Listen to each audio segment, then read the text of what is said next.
Hey, what's up, everybody? This is Dan Nguyen, and I have a very special guest with me today. She is the owner and founder of Marais, a children's clothing line out in Newport Beach, California. She originally was a civil engineer and now is really crushing it during this coronavirus shelter in. So I want to welcome to the show Sepi Bahadori, and thank you for joining us. Hi, Dan. Thank you so much for having me. Yes, no problem. When Amid told me about what you guys are doing in this, I thought it was kind of a very unique clothing line because you don't see this a lot that's available out there. But before we get to that, tell me a little bit about yourself and how you got started into this business. Okay, well, I got it started in the business around 2014. I had a little girl in 2013, and I just started playing around with making her little bows and tutus, and I thought that maybe I could start to sell them. So, so I went on Etsy and I created a little, shop for myself, and then using Instagram, it just kind of snowballed, and and now we're here. Yeah. I did mention you have a background in civil engineering. So, tell me a little bit about your work in that, and then how was the transition from doing that type of work to, making children's clothing? Yeah, I mean, it's different, but it's the same. I mean, I worked for a few years and it just wasn't for me. It wasn't my passion. But you know what? When it comes to designing, there is, either you're dealing with the structure of a building or the structure of a piece of clothing. And in some ways, it kind of overlaps. And I've always been a creative person, and that's why I even went in the civil engineering route. But I just ended up going into fashion design instead. Yeah. What was kind of like the turning point for you guys, where it's like, hey, all right, I'm going all in on this clothing business? Well, you know what? When I started gaining some followers and some interest on Instagram, I think from there, it just that's where it really started to grow. So I do owe a lot of it to Instagram and social media. Okay, so let's talk a little bit about some of your Instagram and social media strategies. What's the number one thing, like, especially in this climate where, sometimes business can be challenging? Right. What should they know about using social media, about how to get more business? Well, with social media, what's really important is consistency. You really have to put the time and effort, and you really have to post as much as you can, at least once a day. You have to keep your presence there, and that keeps your connection with your followers.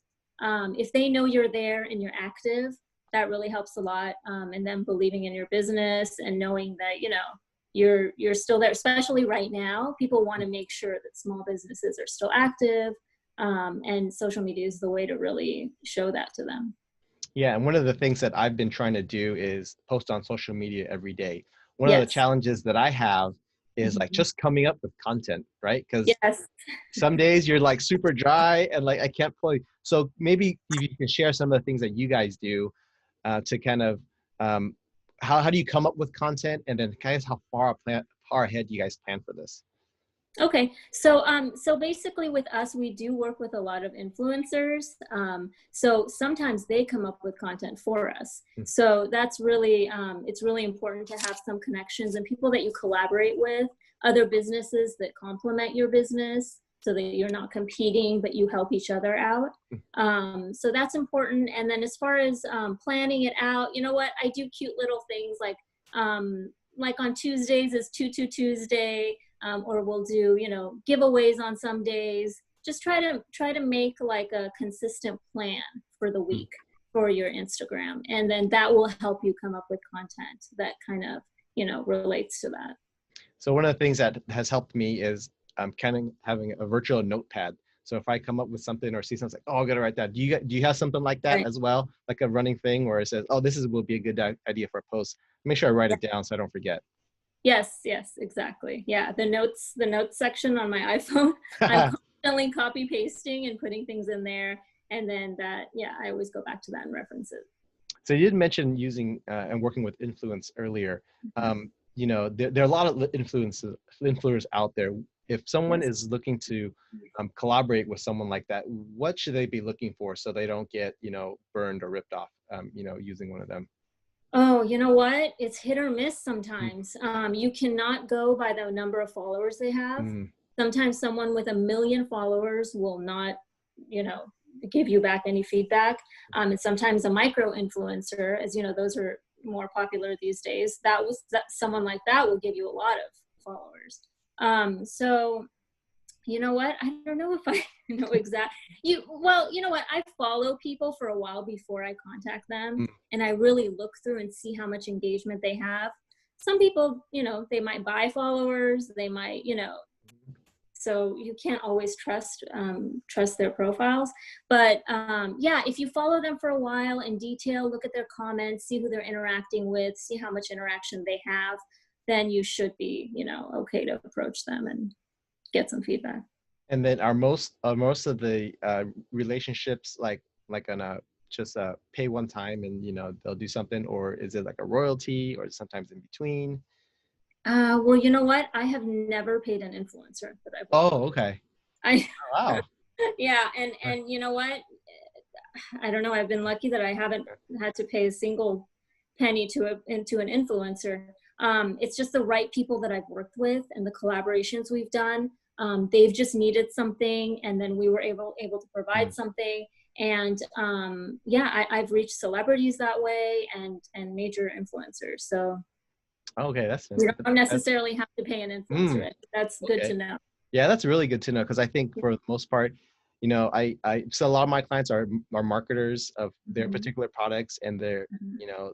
they'll post questions like, hey, uh, how much should we pay, or so Yeah. that's always the only thing I knew, but I've never known that you didn't have to pay. So that's kudos to you that you're essentially getting more followers and more clients at Yeah. no cost, essentially. Yeah, and you know what? People will approach you, like PR firms and stuff, that will try to connect you with influencers, Mm, and that has never worked for me. mm, I've always found that me personally contacting someone has always been like the way to go.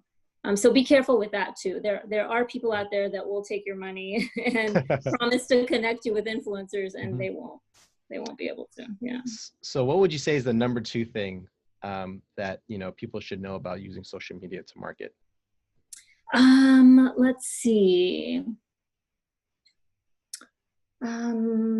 Definitely the look of your page matters also. Mhm. You're to make sure that it's, pleasing to the eye. And, a lot of times I see businesses that have really crowded looking Instagrams and they don't plan out the way that their Instagram looks. And Mhm. I think that's really important also, because that's the first impression, that any consumer gets when they come on your page. That's, it's your brand, the way it looks, and it matters. It's kind of like your website. So just be sure, there's an app that I use that plans out my Instagram, so Mhm. I can plan out the pictures, and it kind of makes me see what it will make my page look like before I post the picture, so that it all like goes together and it flows and it looks nice. So yeah, the look of your page matters too, so people follow you or not. Now, are you? I think it's called Instagram verified. Or is your profile verified? It's not, Okay. no, not yet. Okay. Okay. I was just curious because I know I'm not super familiar with it, but I've heard there's some benefits Yes, having it, right? Okay. definitely. Yeah. All right. And so, you've had a lot of success with social media. Would you say, and especially Instagram, as you mentioned, would you say like just pick one platform, whether it's Facebook or Instagram or YouTube or TikTok or whatever, and just Hmm. just focus on that? Or for you, I know most of your stuff is Instagram, but do you kind of spread across different channels as well?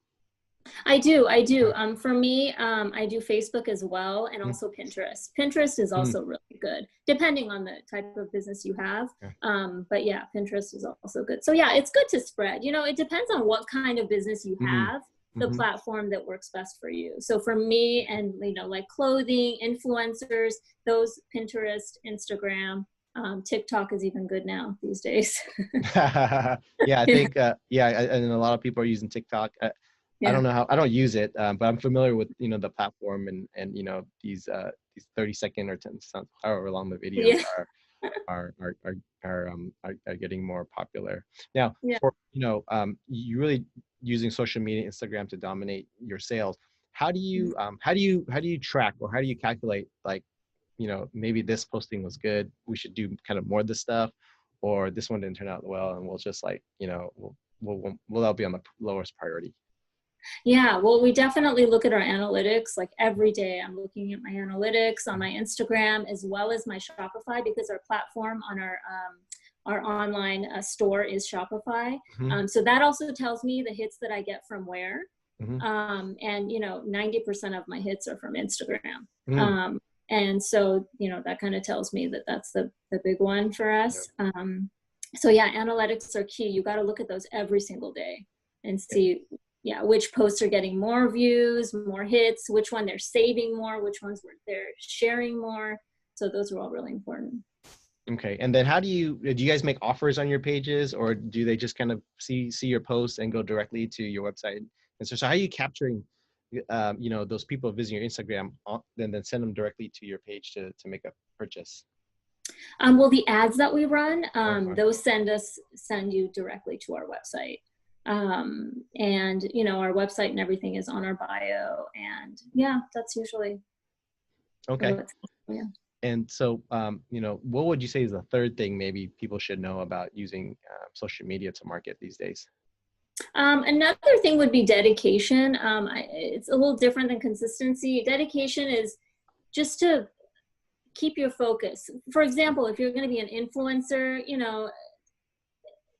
just to, don't give up, keep Hmm. going. I know in the beginning you might not have a lot of followers, and people have a lot of trouble with that, but you got to just keep going, because you're gonna make it if you keep being consistent and you dedicate yourself to your page.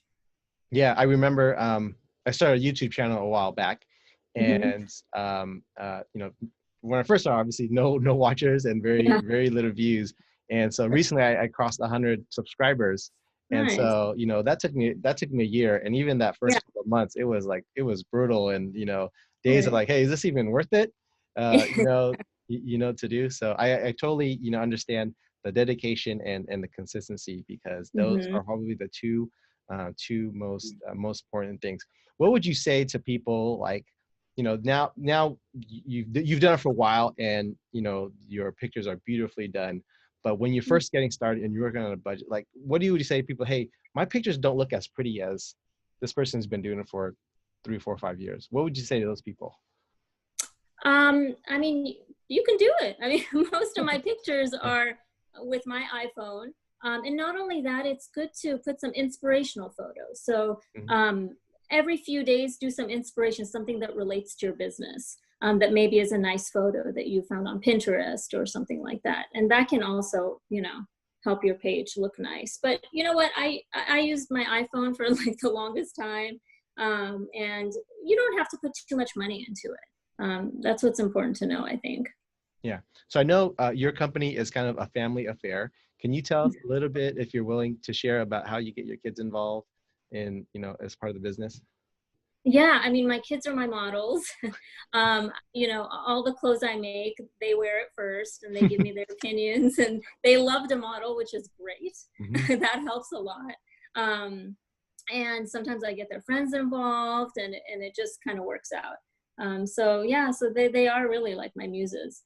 And then, so how do you come up with inspiration for the next design, or the next, a next product? For the next product, I'm always looking at runway shows like haute Mhm. couture, and I kind of just like to go by the trends and just make them mini for kids. Okay. So yeah, so I just take the trends that are on the runways and I go with that, and yeah. And then, so so you're probably in it like maybe 9 months, 12 months ahead of time before it actually comes out to the market, right? You're Right, researching and doing these things. Okay. right. That's fantastic. So, what is, how has your business been during this, coronavirus time? Yeah, it's been challenging. Mhm. We are a special occasion brand. Okay. Although for children's wear, you know, moms still want to make their kids feel special on their birthdays. So we still have, you know, moms wanting pretty dresses for birthday party, for little birthdays at home and celebrations at home. And also, you know, but we do a lot of flower girl dresses too. And, you know, weddings obviously have been canceled. So yeah, there are challenges, but right now I think all businesses should really focus on connecting with Mhm. their followers and their customers, Mhm. not necessarily just really trying to sell. Yeah. I think it's important to just make that connection, because those are going to be lifelong connections, your customers, you know. Yeah. So, do you guys do any, is it solely online? Do you guys do pop-up shops or kind of real life stuff or real life events as well? We do. We Yeah. used to do pop-up shops every season at Nordstrom, but unfortunately we Oh, haven't been yeah. able to do that. So, but those are, I mean, the pop-up shops are awesome, because sometimes some of our followers will come to the pop-up shop and we'll be able to meet them in person. So hopefully we'll get back to that soon. Yeah. So you know, you talked about engagement with your followers. Can you share us a little bit exactly how you, obviously you're responding, but right? But can Mhm. you tell me us a little bit about how you actually go from maybe that conversation to turning them into, you know, one of your paying customers, so to speak? Well, I mean, obviously, you know, connecting with them. Mhm. And I think a lot of times, especially for clothing brands, I think if you get a customer and the customer wears one of your outfits and tags you, it's really important to respond. It's important to post them on your page, and then other people see that. They see that you're appreciating your customers and you're reposting their pictures, and that will kind of make them want to buy from you. So yeah. Okay. Okay. So are you guys purely online or do you guys have a retail store? Um, No, we oh, are completely online, and we're also sold at other retail stores. okay. Okay. And so, you know, is, if we wanted to see these in person, you know, where will we be able to find some of your collections? In person, we're located in a few kids boutiques. There's one here in Newport Beach called Little Baby Sprouts. Hmm. That one is here locally, and there are other ones in Florida and in New York that we're currently at. But we're growing. This is our very first season that we started to wholesale. So, Okay. so slowly but surely, yeah, we'll hopefully get into more Okay. boutiques. So any plans to kind of expand outside your kind of your core offerings? Well, you know what? We're thinking about making masks lately, but that's a whole other story. I don't know how I feel about that yet. Okay. But Okay. yeah. So tell me a little bit about how you know, how you as a mom, as a wife, as a business owner has transformed from, you know, quitting your job as a civil engineer. Now you're in it almost 6 years. Yes. You know, how have you changed as a person?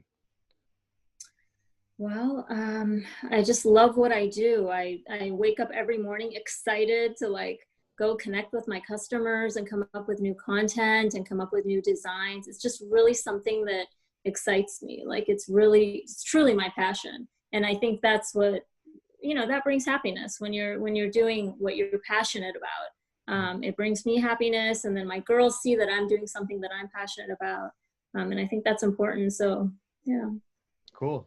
And you know, you rely heavily on Instagram. Do you do all yourself, or do you have assistants or a assistant help you with some of the posting, or maybe, you know, maybe touching it up or anything? I do it all myself. Wow. Okay. I Congratulations. love it so much. I can't hand it off to anyone else.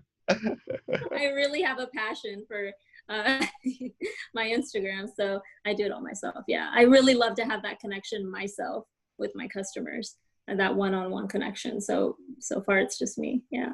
All right, fantastic. So we're gonna wind down this conversation. It's been very awesome. So I'm gonna ask you some rapid fire questions and Okay. just answer the first thing that pops into your head. Okay. All right. So who do you look up to? Hands down, my dad. What's the best business advice you've ever received? Start lean. Don't don't overspend. Start lean. What's the best business book you've ever read? The best business book I ever read, it's called Never Split the Difference. It is a negotiating book on how to negotiate. One of my favorite books as well. Really? Oh, Yep, nice. yep, yep. Um, uh, if you had to do one thing over again, what would it be? I would have started sooner. Hmm, very good. And then what is your biggest challenge in your business today? Probably just the pandemic. All right. And Get then, through it. yeah, yeah, we'll get through this. It's surprisingly, you know, there's still money out there and people are still Yep, spending, it's right? true. It's Yep. true. All right. And finally, you lose everything. The only thing you have is your computer, your cell phone, and the internet connection. How do you rebuild your business in 30 days? Ooh, yeah, through Instagram. Instagram. Perfect. Awesome. All right. So, you know, if we want to learn more about you, learn about more about your clothing line, where can we find you? On maraisky.com All right, and your Instagram. is Marais Sky Official. Okay, I'll put the links on the show notes so people can go directly there. Sepi, thank you very much for joining me today. It was an awesome conversation about how you use Instagram to dominate your sales, and we wish you best of luck and hope we'll chat soon. Thank you so much. Thank you for having me. My pleasure.